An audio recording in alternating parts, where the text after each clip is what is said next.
Addendum 2844.3 Interrogation of SCP-2844-A.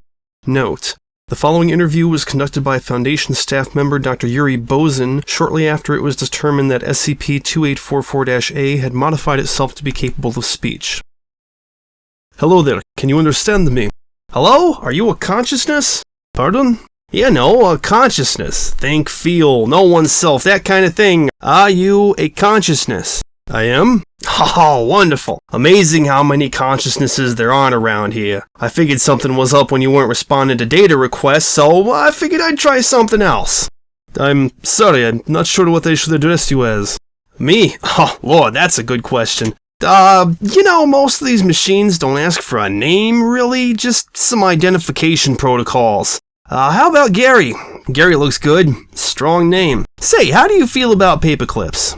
I haven't thought much about them, to be honest. Oh boy, well, are you in for a treat? See, I know a lot about Paperclips, and I think you and I have a whole lot to talk about as far as Paperclips are concerned. You mind if I ask you a few questions first? Suppose that'll be alright. We'll get to the Paperclips here in a bit.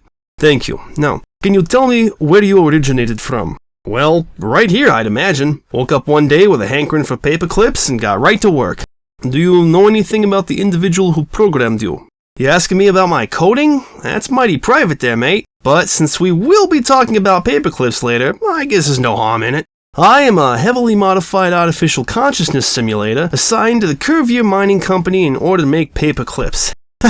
Hey, look at that! The rest of my identification has been completely scrubbed. How weird, right? Why Paperclips? You know, I always wondered about that. See, here's what it was. When I woke up that day, I was told to create small, interlocking metal pieces for the glory of he who was broken. Honest with you, I didn't really have a schematic with that specific specification, but I did have a schematic for Paperclips. I figured that was what they were going for and rolled with it. Are you capable of ceasing production? No, can't quite do that. Why?